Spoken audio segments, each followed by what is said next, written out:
Thank you all for attending Fumes in Focus, a discussion about public health and the risks of cooking with gas, a fossil fuel. My name is Lisa Arkin, and I'm the Executive Director of Beyond Toxics, and we are your hosts for today's gathering. Founded more than 20 years ago, Beyond Toxics is a statewide environmental justice nonprofit providing leadership to build a community-driven environmental justice movement for a thriving Oregon. Guided by science and committed to climate justice, we work in the places, on the projects, and with Oregon communities who are disproportionately impacted by pollution and climate change. Our purpose is to advance state and local policies to require fair, inclusive, and equitable access to clean air, clean water, and safe spaces for all to live and work in. Now, the gas industry has known since at least 1970 that gas stoves have a pollution problem.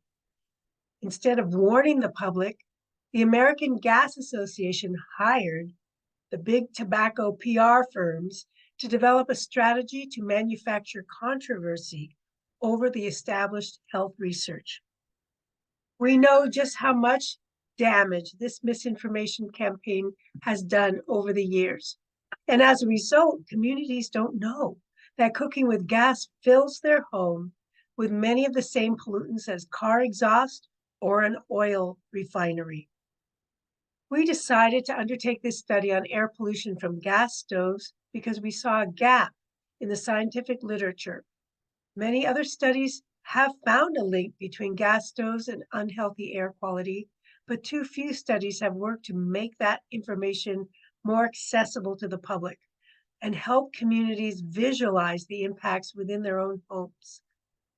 Today, Beyond Toxics and our guest speakers will discuss the new research showing the unacceptable risks of using methane to cook our meals, as well as the insidious effort on the part of fossil fuel and gas corporations to convince the public to put their blinders on, to look the other way, to ignore the science, and just keep purchasing gas.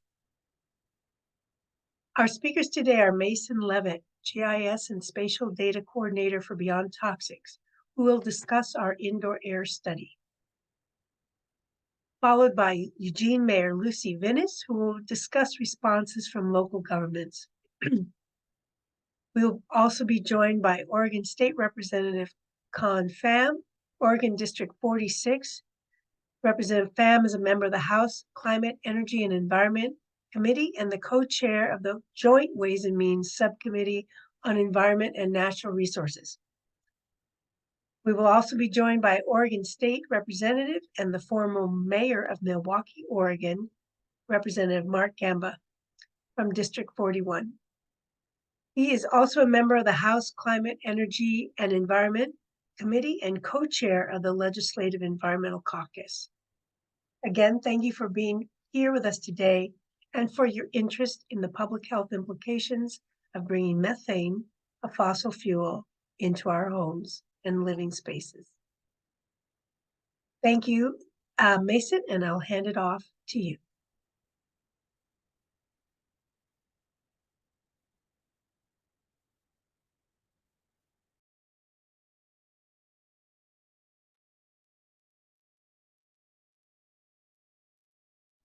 Okay. There we go.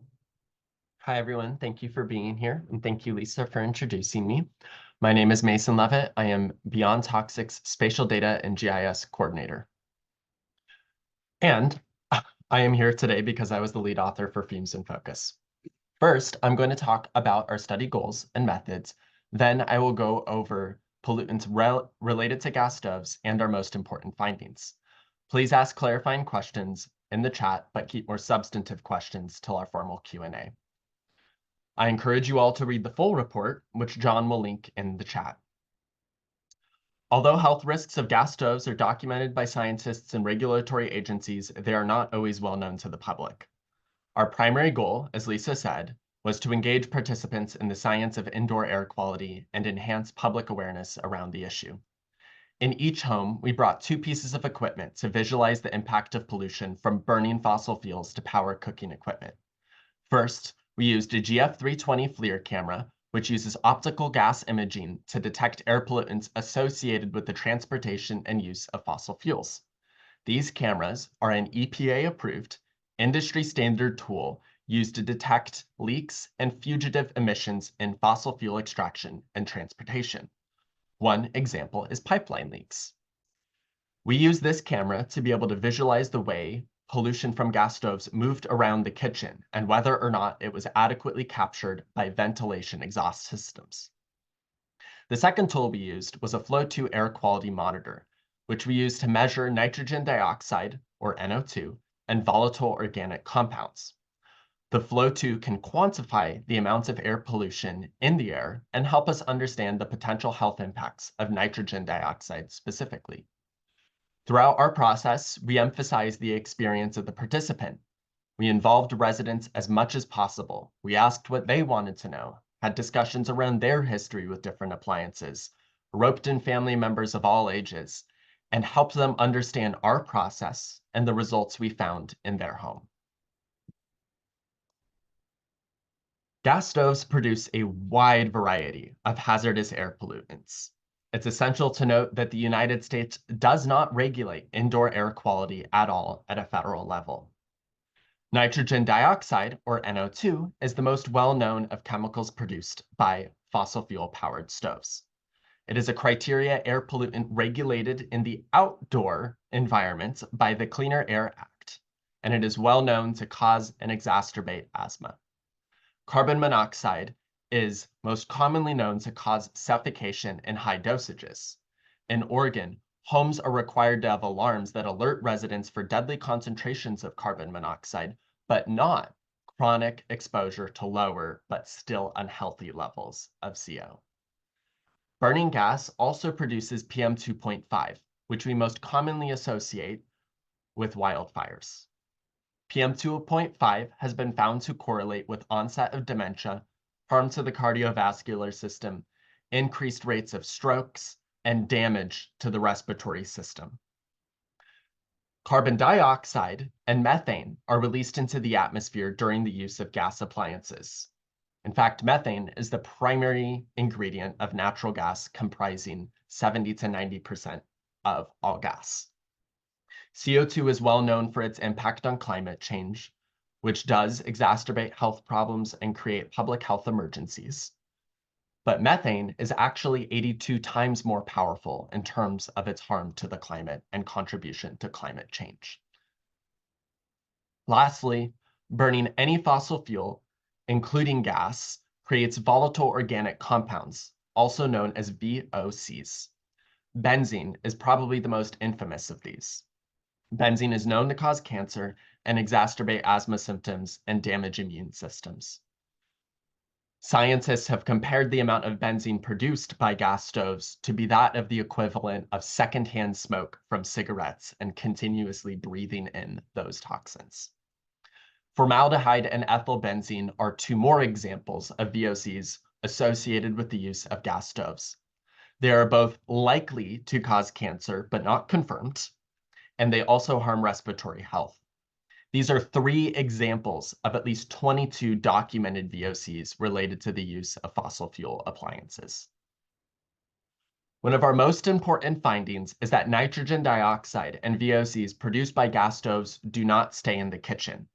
These pollutants move into living rooms, dining rooms, second floors, even third floors, and most importantly, bedrooms. Here we have our results from our flow monitor that were placed in the kitchen. As you can see, 82% of houses, symbolized by the red, orange, and yellow, had dangerous levels of pollution that are unhealthy for vulnerable groups of people, which include elderly, children, and people with pre-existing lung conditions such as asthma or COPD, chronic obstructive pulmonary disorder. The yellow shows levels of pollution that are not ideal for vulnerable groups of people and chronically contribute to harm over long periods of time, but maybe don't cause acute symptoms in the moment. While orange and red are likely to cause acute symptoms for vulnerable people and put them at risk of developing more chronic conditions. These conditions are also bad for unhealthy people who might also experience symptoms such as short of breath, lightheadedness, or difficulty breathing, or some wheezing. As you can see, we had very similar results within the dining rooms, which are often placed close to kitchens. Here, again, 82% of houses found levels of nitrogen dioxide that are unhealthy for vulnerable groups of people, whether acutely or over extended periods of time. But the same was true for monitors that we largely placed upstairs. We still had well over 50% of households hit concentrations of nitrogen dioxide that are unhealthy for vulnerable groups of people, including those that are unhealthy for groups of people, or for otherwise healthy individuals. I remember placing a monitor in John Webster's and Kelly Ferguson's house. We decided that it would be interesting and of concern and importance to them to analyze the impacts of nitrogen dioxide from their gas stoves in both of their daughters' bedrooms. Kelly mentioned that she usually smells the oh-so characteristic rotten eggs of gas at the entrance of her daughter's bedroom, and John was worried about his own daughter's bedroom less than 15 feet away from the gas range. Both of their rooms reached the orange level of nitrogen dioxide, which is acutely unhealthy for vulnerable groups of people and still not great for healthy individuals. A reminder, these bedrooms were for their children, so they are considered vulnerable, and this is considered an unhealthy level of exposure to nitrogen dioxide. Both expressed horror after finding out our results and noted that although they try really hard to cook healthy food and nourish their kids, there is irony in the fact that the appliance they are preparing their food on is chronically harming their children's health. The other really important finding of our study is that ventilation systems do not adequately remove indoor air pollution from fossil fuel appliances. 94% of exhaust vents failed to completely capture pollution from gas stove burners, and 100% of exhaust vents failed to capture emissions from gas-powered ovens when opening the door to remove or insert sheet pans of vegetables. Here, we have our most common vent found in homes. It's usually installed under a microwave in two small mesh rectangles and put over a stove. We found that these mesh filters were mediocre at capturing pollution coming from the back burners, which they're placed directly above.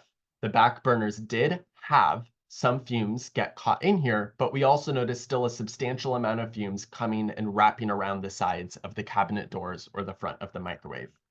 We noted that when front burners were on and the ventilation was on high, the front burners shot their emissions straight up into the kitchen, completely unimpeded by any ventilation system at high power.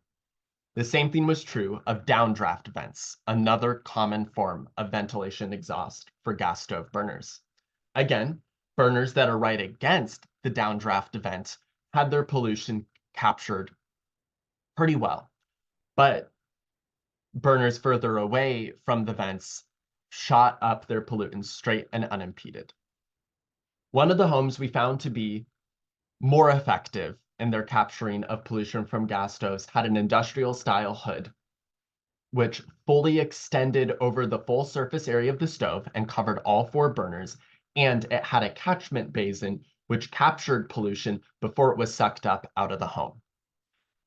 This is important because this suggests that in order for ventilation to be considered a wholesale solution for nitrogen dioxide and toxic volatile organic compounds in homes with gas stoves, most residential homes would need a substantial kitchen renovation and install a more effective ventilation system in order to safely remove these pollutants. And even then, none of these seem to at all be able to capture emission from oven doors. We also think that this finding is rather important and noteworthy because gas appliance manufacturers and gas utilities often tell residents that if they just turn on their vent, the pollution will be safely removed from their home and that they have nothing to be of cause or concern about. This could not be further from the truth based on the results of our study. So the more effective solution seems to be removing the source of pollution to begin with.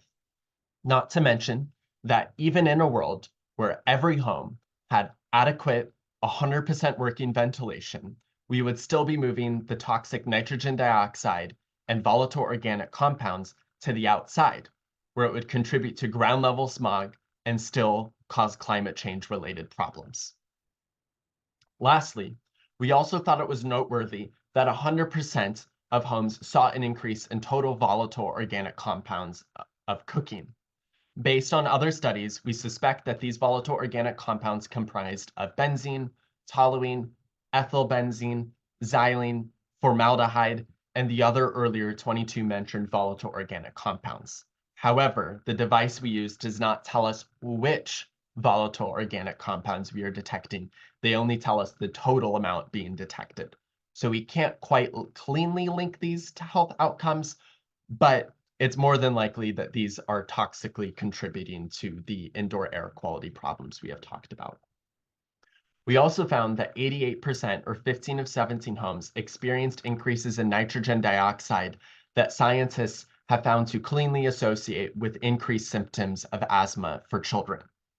So again, these same sciences that have been well documented over time were verified again in our study, in addition to the other more notable findings that we just detailed. With that, I'm happy to answer questions at the general Q&A, but I'm going to pass it back to Lisa and our elected officials to speak further. Thank you so much, Mason. And now we're going to hear from our Eugene Mayor, Mayor Lucy Vinis.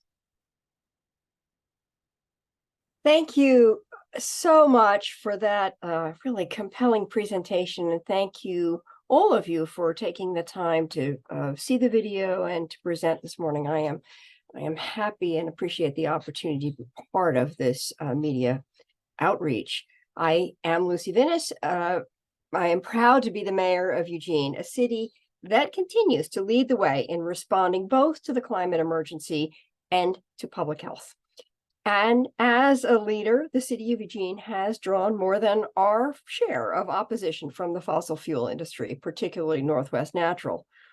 We all know that global warming is an existential crisis for our planet.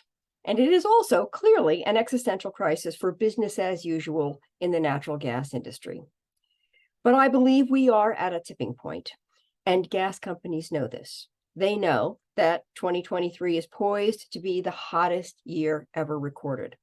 They know that the body of scientific research confirming the health and climate risks of cooking with gas is only growing, including this startling Beyond Toxics report. And they know that both the public and elected officials are starting to mobilize and take action. Some 100 cities across the United States have taken action to ensure that new homes and buildings are built with cleaner, more resilient electricity. The Eugene City Council codified our commitment to address climate change in our Climate Recovery Ordinance, approved in 2014 and amended in 2016. The ordinance sets two goals. The first, to reduce our fossil fuel usage by 50% by 2030 compared to our 2010 usage, and the second, to reduce our greenhouse gas emissions by 7.6% annually. We have the distinction of adopting our climate goals in code. It is not aspirational. We are holding ourselves accountable to do this important work.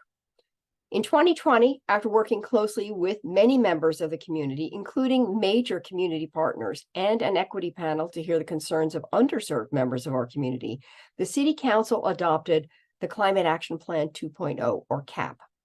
The CAP is a pathway not only to address climate change, but to create a better, more equitable, more livable community for everyone. Northwest Natural was one of those community partners. Over 2 years of negotiations, we endeavored to tie the city's franchise agreement with Northwest Natural to our climate goals. When those negotiations failed, the City Council acted within our authority as a regulatory body to prohibit the construction of gas infrastructure in new low-rise residential housing. And you all know the story. Northwest Natural spent more than $1 million fighting that ordinance. As the fossil fuel industry opposition grows more entrenched, it is incumbent on us as elected officials to do everything in our power to ensure that our constituents know about the risks of cooking with methane gas so that they can make the healthiest choices possible for their families. That's why I was pleased to sign on to a letter to the Oregon Department of Justice, joining organizations and elected officials across the state, urging them to investigate Northwest Natural's misleading communications about the risks associated with cooking with gas. And that is why I'm eager to share this Beyond Toxics report with as many of my colleagues and constituents as possible. We cannot address serious health impacts if we aren't honest about the data and the scientific research. We cannot allow Northwest Natural to mislead the public any longer. My communities, all communities, deserve the truth. Thank you, Mayor Vinis. We appreciate you so much, and we have always the highest regard for the hard work you're doing to keep our communities safe. Thank you. Our next speaker is Representative Khanh Pham. Thank you very much, Representative, for being with us today. Thank you so much, Lisa. And thank you all. I'm very, very glad to be here, and I'm very grateful to Beyond Toxics for your hard work to produce this report. It's very alarming. And this documentary film as well. Very, very educational. This is the kind of research that we as lawmakers need to be paying attention to as we work to make our communities healthier and more resilient in the face of the climate crisis. I will be sharing this report with all of my colleagues in Salem. We need strong public policy that is rooted in real science. And the science here is settled. The health and climate risks associated with combusting gas indoors are clear, consistent, and deeply concerning. But unfortunately, the gas industry has spent, as was pointed out, millions of dollars trying to discredit this information and cling to their polluting ways, at the same time putting our communities at risk. Right here in Oregon, Northwest Natural, which is Oregon's biggest gas utility, has participated in efforts to mislead our communities about the health risks, and it has to stop. Communities deserve the facts, not fossil fuel industry spin. So it's up to us as lawmakers to take meaningful action. We must take action to ensure that our constituents know about the risks of cooking with gas, especially with oil and gas companies waging misleading marketing campaigns. I urge my colleagues to hold hearings to further examine and understand the indoor and outdoor health impacts of gas, including on childhood asthma. We have to hold the gas industry to account, starting by launching an investigation at the Oregon Department of Justice into Northwest Natural for their misleading rhetoric. The outsized privilege and power that these companies are afforded must be checked, and it's time for public health to come before corporate wealth. And we must create more opportunities to seek out healthier energy sources. Financial incentives for switching to clean, high-efficiency electric appliances in the Inflation Reduction Act are a good start, but there's a lot more work to do to create more equitable access. Equity here is essential because while we are all impacted by methane gas in the air we breathe and indoors and outdoors, it's really frontline communities, particularly Black, Brown, Indigenous, and low-income communities who are disproportionately harmed. We know that low-income families and families of color are more likely to rent their home where they have little or no control over their fuel source. And 90% of rental homes do not have adequate ventilation to remove gas stove emissions, according to the National Center for Healthy Housing study. Furthermore, Black children and adults in the United States have some of the highest rates of asthma. A recent study reported that nearly 13% of childhood asthma rates or asthma cases in the United States could be attributed to gas stove usage. That's on par with secondhand smoke. And finally, there is also even a concerning public safety component. Peer-reviewed data shows that the density of gas leaks is 40% higher in communities of color than in predominantly white neighborhoods. And it's 25% higher in low-income communities than in higher-income communities. So we just cannot afford to ignore the science any longer. I hope that this report serves as a catalyst for greater corporate accountability and policy action here in Oregon. And I, as a legislator, am committed to working on this.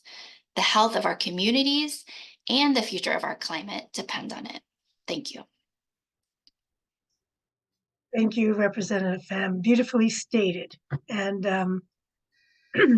I hope that your colleagues take your comments to heart. And following that, here is one of your close colleagues, Representative Mark Gamba. Thank you so much, Representative Gamba, for being here today.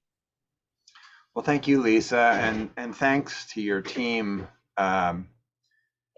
and their hard work for contributing to the growing body of knowledge that we've been amassing over the last few years. I've been following the growing research about this public health and the climate impacts of cooking with gas for a while, but I find this Beyond Toxics documentary especially startling. It's a very visually impactful to see the toxic chemicals that are released while cooking. I want to echo Rep. Pham's important call. It's incumbent upon all of us as policymakers to seek out accurate information, to challenge corporate propaganda, and craft strong public policy. Gas companies also, however, have a moral and legal obligation to accurately represent the risks that their products represent to consumers. Unfortunately, they have continuously and egregiously failed to do so. I was troubled to read recently in an NPR investigation that found oil and gas companies have known about the health risks of cooking with methane since at least the 1970s. And instead of disclosing those risks, they have ripped tactics straight from Big Tobacco's playbook, doubling down on slick, misleading marketing and downplaying the risks of their toxic products at every opportunity. I think a telling anecdote in that story took place right here in Oregon. Many folks in the room will probably recall this 2022 incident that made the front page of the New York Times. A toxicologist linked to Big Tobacco testified before the Multnomah County Board of Commissioners, downplaying the public health risks of gas and omitting a key piece of information. She was, of course, paid by Northwest Natural. That incident was unfortunately not an anomaly. Northwest Natural has spent significant funds fighting local electrification efforts in Eugene and in my hometown of Milwaukee. They face scrutiny for an activity booklet targeted at kids that falsely marketed natural gas as clean energy. They're part of a lawsuit challenging Oregon's historic climate program, which is an incredibly cynical maneuver that is just designed to delay transitioning away from methane gas. That's why I'm joining with Rep. Pham and dozens of other elected officials and community leaders and calling on the Oregon Department of Justice to investigate the veracity of Northwest Natural's public communications about cooking with gas. The truth is, oil and gas companies like Northwest Natural are deploying the same tactics as Big Tobacco because they are facing a similar moment of reckoning. The evidence that cooking with gas stoves represents a public health risk is overwhelming, and people are starting to pay attention, and policymakers are starting to take action. Oregonians deserve the truth, and the whole truth, not just the bits and pieces that the natural gas industry wants to float about the risks of cooking with gas and not a fossil fuel funded smokescreen. So thank you all for coming today. I really appreciate the opportunity. Thank you. Thank you, Representative Gamba, for those wise words. And again, I want to give a big shout out to those folks who contribute to this research on our Beyond Toxics team, as well as those who are fighting for the health of all Oregonians, Mayor Vinis, Representative Pham, and Representative Gamba. Thanks so much for being here today with all of us. And I'm going to hand it over to Emily, who will open it up for our Q&A. Yeah, thank you, Lisa. And again, thanks everyone for being here. We really appreciate you coming out to hear about this important work that we're doing. And thank you especially to our elected officials who have come to join us today. At this point in time, I'd like to open it up for Q&A, primarily for the media that are here with us today. And then if we have time after, we will open it up to any community members or organizations. So for members of the media, if you have a question, go ahead and raise your hand. We'll let you unmute and turn on your video at that time. Thank you.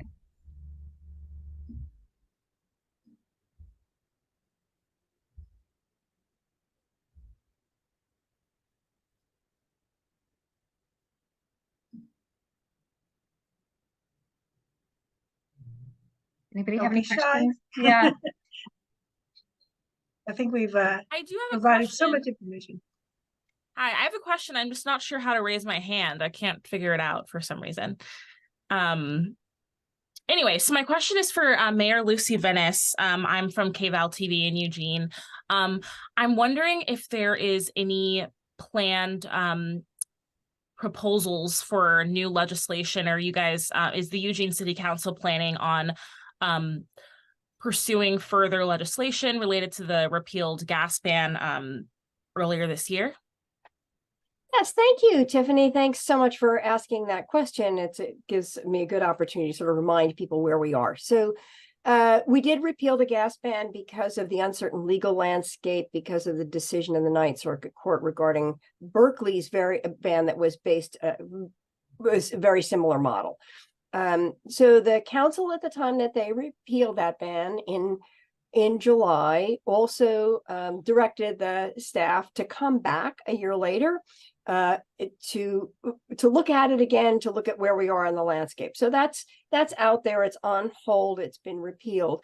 But a reminder that what council is now doing, and what staff are doing at the direction of council, is reaching out to the community, really at multiple levels, particularly the business community around decarbonization, and to the community as a whole with respect to sort of the equity impacts of how the opportunities that we have to electrify, to weatherize, to improve housing. And this is a very important time because of both thank you to our state representatives who are here, who support important state legislation that gives some authority and also funding for heat pumps and other safer alternatives, and also to both the bipartisan infrastructure law and the Inflation Reduction Act at the federal level, and especially the Inflation Reduction Act also rolling out significant funding opportunities for local governments. So our focus this year is really on making sure we discuss those opportunities with the public, that we position ourselves to benefit from any investments that we might make, that we particularly could support our people in housing, and with a particular focus. The federal funds are particularly focused on underserved low-income communities, making sure they make those adjustments. So that's the focus right now. And then we'll see what the landscape looks like a year from now in terms of what other possible action the council might take. Okay, thank you.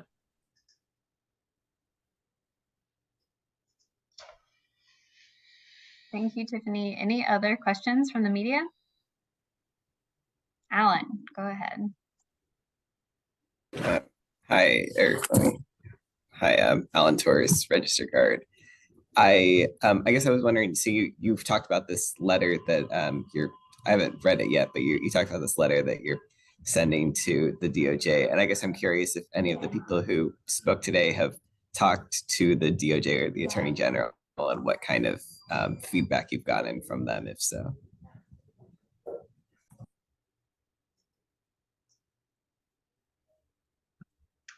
Well, I guess I start. I haven't had a chance to talk to the AG about this.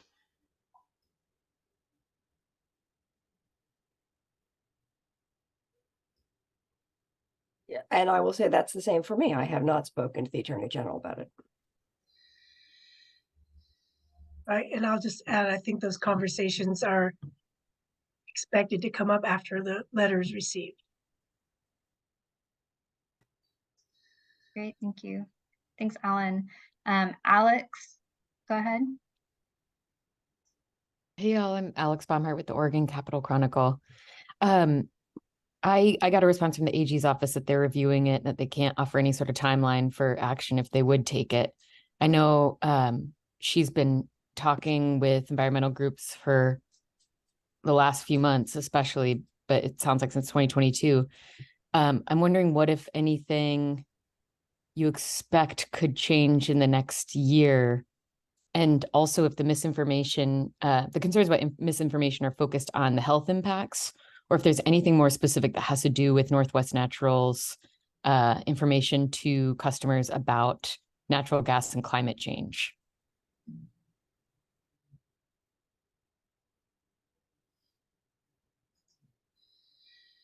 Do any of our elected officials want to take that? I'm happy to jump in and then open it up to the state legislators as well. I think, you know, as I said in my remarks, our concern is that the public could be misled by information that Northwest Natural is using. And our experience with the gas ban certainly was that they did badly misrepresent what the council was proposing to do and what the impacts would be. So we have, based on experience, known that the sort of negative impact of how the public can be unduly alarmed about an action that's taken. And we do not want to see that happen again, because this is hard work. This climate work, this public health work is hard work. And it requires information, it requires thoughtful conversations, it requires, in the case of elected officials, deliberative action, and we cannot do that if we are constantly undermined by incorrect information and misleading information. So it has an enormous impact when an industry with a lot of money can devote their energies to skewing the information, either to minimize the risk or to just deeply misinform.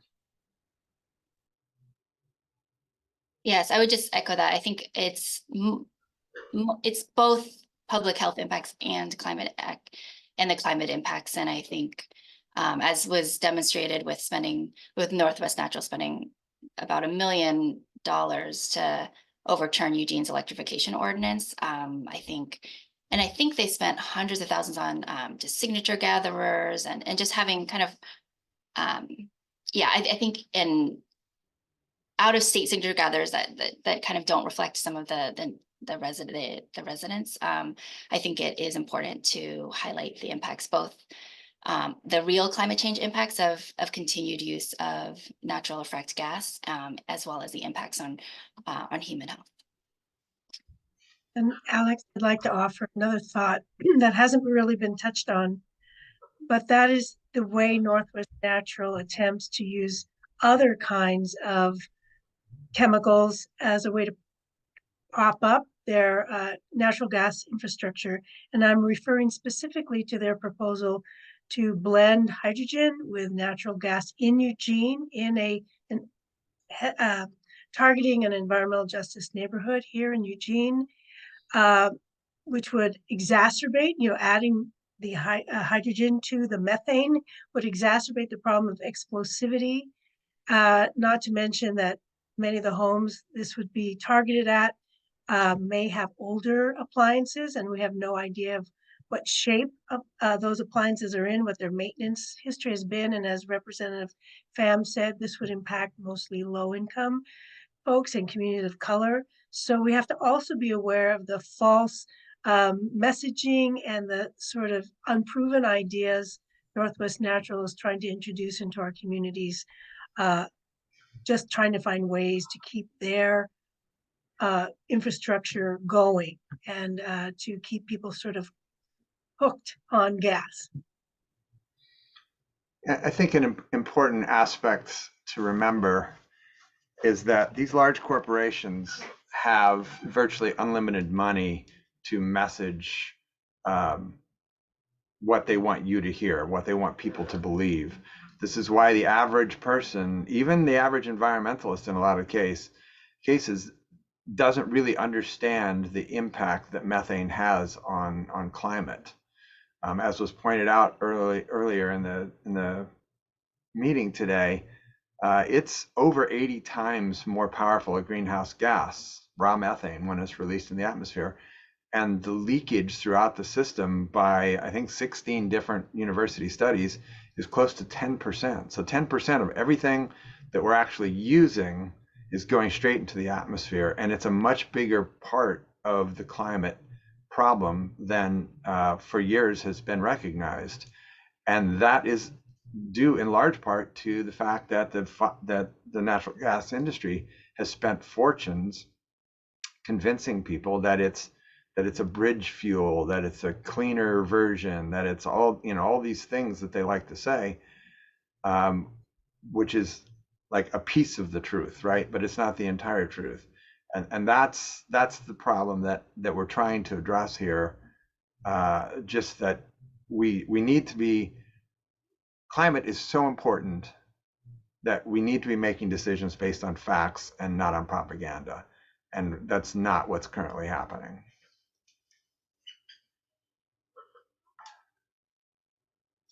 Yeah, Tiffany Lewis, go ahead. Hi.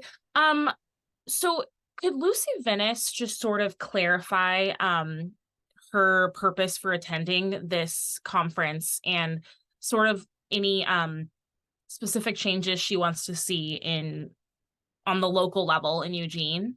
And do you consider Northwest Natural as one of your constituents that you feel beholden to as a mayor of Eugene?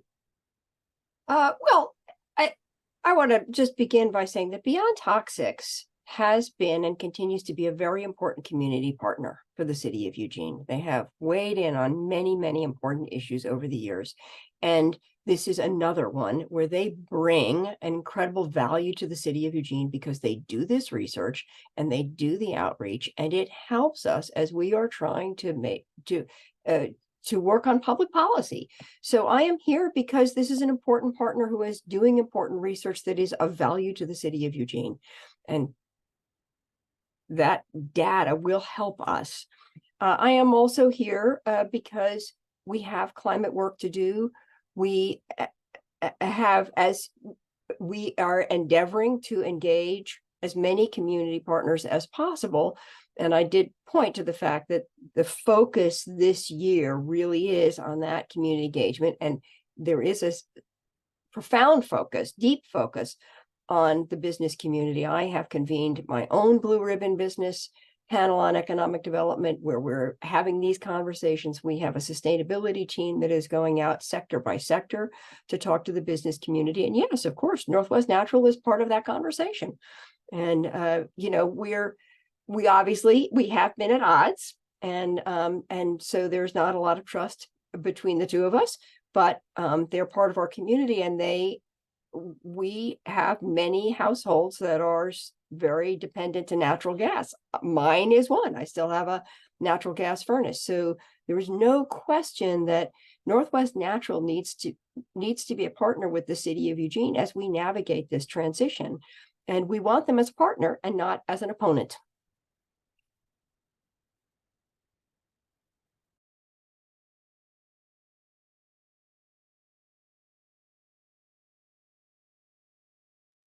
Thank you for that, Mayor Vinis. Do we have any other questions from the media? If not, we can open it up to questions from any of our community members or partners that have joined us today. Yeah, Dylan, go ahead. Hello, everybody. My name is Dylan Plummer, and I'm a senior field organizing strategist with the Sierra Club, working in the Pacific Northwest, but based here in Eugene. And I just want to add a few thoughts here on the need for the energy transition, and specifically some of the kind of misinformation that we're calling out in the letter to the Attorney General's office. So, like Mayor Vinis said, Northwest Natural has a critical role to play in Eugene's transition and the transition of the entire region where they are a large energy provider. But organizations like the Sierra Club and others are extremely concerned with the way that they've shown up. And basically, we've seen Northwest Natural, which is one of the single largest institutional emitters of greenhouse gases in our state, definitely in the city of Eugene, working kind of time and time again to undermine what scientific data tells us is true, whether it's regarding the climate impacts of their fuel, the significant benefits that we've seen of electrification and the use of high efficiency appliances, and kind of central to the letter to the Attorney General's office, the health impacts of burning natural gas. And similar to what the tobacco industry has done for decades, Northwest Natural has participated in a national effort with the American Gas Association to obfuscate and undermine scientific consensus around the significant impacts of burning gas, both indoors and outdoors, on public health. And we feel that, as the mayor said, Northwest Natural has this critical role to play, but currently, from the behalf of the Sierra Club, and I know many of our other partners, Northwest Natural is not playing that role. In fact, they are acting as an obstacle to the clean energy transition. They're acting as an obstacle in our efforts to protect public health. And we need regulators to step in and take real concrete action to ensure that their consumers and that the general public and our elected officials are receiving accurate information about their poisonous product. Because, while we do need to make long-term decisions to transition equitably off of natural gas, and that natural gas will not be gone tomorrow or next year, it's critical that as people are making decisions about installing new appliances, when people are making decisions about building new buildings hooked onto gas, that they have all the information available about the real and present danger associated with the fuel, whether it's the NOx emissions that I've already mentioned, or the extremely explosive nature of the fuel and its infrastructure, and that they also are aware of how the continued use of this gas, especially in new construction, runs completely counter to the climate goals established by the state of Oregon, by the city of Eugene, and by our country as a whole. So I just want to be really clear, we welcome Northwest Natural to come to the table, but currently we have not seen them entering this conversation in a collaborative or helpful way by any means. Thank you.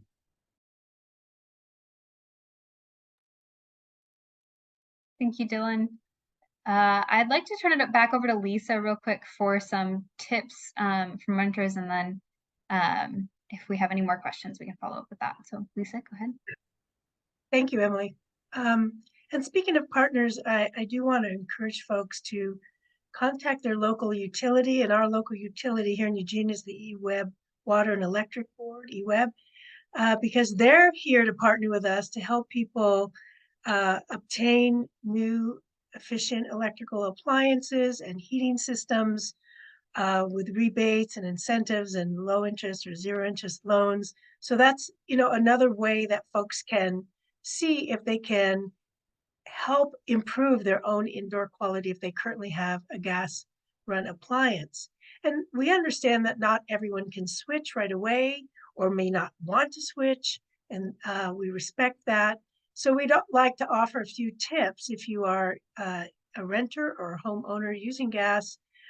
First of all, we hope that you'll prioritize cooking on the back burner so that more of those fumes of nitrogen dioxide and all the volatile organic compounds can be vented outside of your living space. So you remember, that the vents are not capturing very efficiently. So try to cook on the back burners if you can. Open a window on the opposite side of the room when you turn on that fan, that vent, and turn it on right away when you start cooking. Not wait till you smell the food cooking, but right away, and then create this kind of cross draft so it can pull the air into the venting system and away from your space. If that's hard for you to do, you can also set up a little box fan and try to accomplish the same thing. Point that box fan at your stove. And then if you want to take action also to get away from just using gas, you can buy a pretty inexpensive little portable induction stovetop appliance. You can get them in 1 burner or 2 burners, and you could use that for all sorts of things, from just heating up water for your coffee and tea, so you're not running gas just to heat water, or for, cooking your spaghetti, or whatever it is, frying up your potato pancakes. So, which is what I did last night. So I just want to offer those tips. Thank you, Lisa, for adding that in there. And Dylan, I see you have your hand up again. Go ahead. Yeah, I just wanted to chime in one more time here. I think that the solutions that Lisa is offering are really fantastic stopgaps to address the kind of immediate concern associated with the burning of polluting natural gas in homes and buildings. But I also just want to speak to a previous question around the intentions at the city of Eugene and otherwise on like the broader policy front and making these bigger systemic changes. And I can't speak, to the intentions of city councilors or the mayor, but I can say that the Fossil Free Eugene Coalition, which has led work to push the city to pass policies to meet its climate recovery ordinance goals, is still very much committed to working at the city of Eugene to pass policies to ensure an equitable and rapid transition off of natural methane gas, and specifically on working with council in light of their motion from this past summer to revisit electrification policy in June of 2024. So we're looking forward to that, as well as looking forward to working with legislators on the state level, like Representative Gamba and Representative Pham we have on the call here today, to push forward policies that will equitably transition our buildings off of gas and build on the policies that were passed in the last session, including our statewide building performance standard and expanded incentives and subsidies for the installation of high efficiency heat pumps. So absolutely, there's more work to be done, and we're looking not only at these individual stopgap measures to address the immediate concern of the health impacts of burning gas, but also long-term systemic policy solutions so that we are creating the infrastructure for our communities to be transitioning off of gas into these high efficiency electric appliances like heat pumps, induction stoves, et cetera. Because we see this, again, not only as an issue in addressing the climate crisis, but also protecting public health, building community resiliency, and expanding access to mechanical cooling, which is increasingly important as our communities are facing extreme heat driven by the climate crisis. Thanks, Dylan, for adding that. Do we have any other questions? We've got a few more minutes left here. I could really quick. I'd also just like to throw out for reporters who are interested in learning about other electrification policies happening across the state. Jess Grady-Benson is present here and working in Ashland and with Rogue Climate on that issue. So just wanted to mention that, there are plenty of great local electrification policies happening and being debated across the state. And she is a wonderful resource for learning more about that. Thank you, Mason. I just wanted to mention one more time that you can reach out to me. I'm going to put my contact information in the chat again. Again, my name is Emily Matlock. You can reach me at ematlock@beyondtoxics.org. Or my phone number is in the chat as well if you'd like to schedule any follow-up interviews or have any additional questions. I can get you any media materials that you'd like as well. So feel free to reach out to me at any time. And if there are no further questions, we'll hold a minute for any last minute questions, but just thank you all for being here and listening to our presentations today. And thank you again to Representative Mark Gamba, Mayor Lucy Vinis, and Representative Khanh Pham for being here. You're all wonderful. Thank you again.